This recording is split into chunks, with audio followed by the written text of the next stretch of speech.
Okay, I'm Eileen Spear. I am the operations director of HomeAhead, the only furniture bank in Boulder County.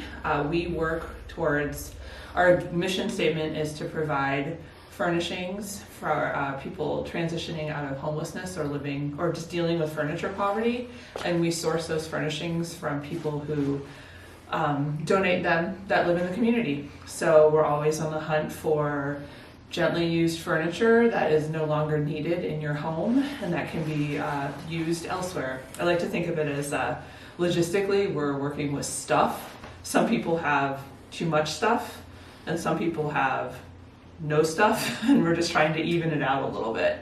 And we're just kind of the middleman that kind of makes that happen. So I've done probably at least 100 moves, if not more than that. And a move is where we roll up in our truck. We have it filled with items for a client. I'm the first point of contact, so I check the website, I see the referrals, I make the initial phone calls, I sort out any sort of issues that we might have with the case managers of the different organizations. So I see a big part of my job as being trying to find the right stuff for the people who I talk to. So I always like to do an initial call where I just sort of take a few minutes, 10, 15 minutes, and just sort of get an idea of what they're looking for, what they need. We feel really strongly at HomeAhead that it's your home, it's your space. You should be able to put in it what you need and what you want and what's going to work for you and your family. So we've definitely, over the years that I've worked at HomeAhead, we've developed a lot more ways for people to have more agency and choose their items, but also when they don't have that ability, when they can't come and pick out their stuff, or they don't have access to a car, or maybe they have a disability and lifting and carrying things isn't really an option.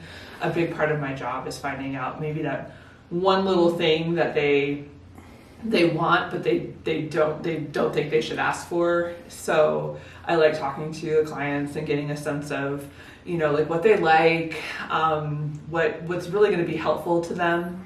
Last week I had a client come in and she had two little children. She had a 4-year-old and a 2-year-old. And there was an ottoman there that we had picked up that we had from a donor. And I thought, initially when I saw this ottoman, I thought, oh man, this thing's gonna sit here forever. No one's gonna need this ottoman.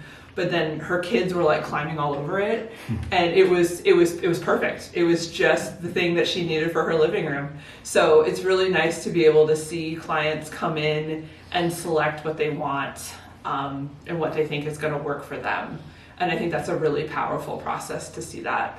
And I've seen one stat that's really unfortunate is the main cause of homelessness for women is domestic violence. They're leaving a domestic violence situation. So I definitely have seen that sense of I'm rebuilding my life with this stuff that we're getting.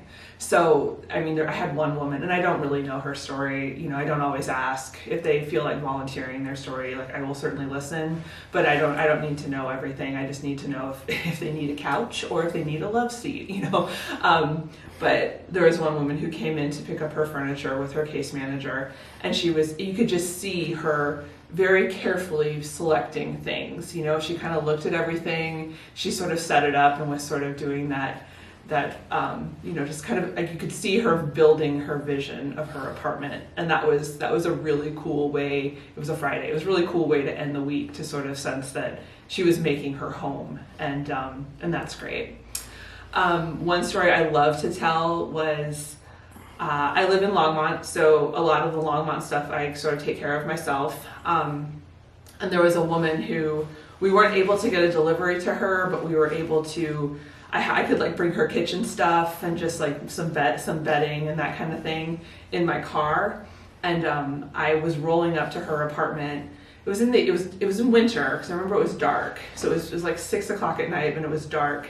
And I just remember seeing her back window. It was all lit up and warm. That warm feeling in the winter when you're coming home.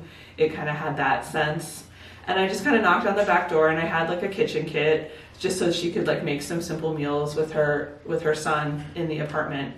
And she let me in, and there was this little boy, 5 or 6 years old, just like ball of energy, just like that vibrating energy that those little kids have.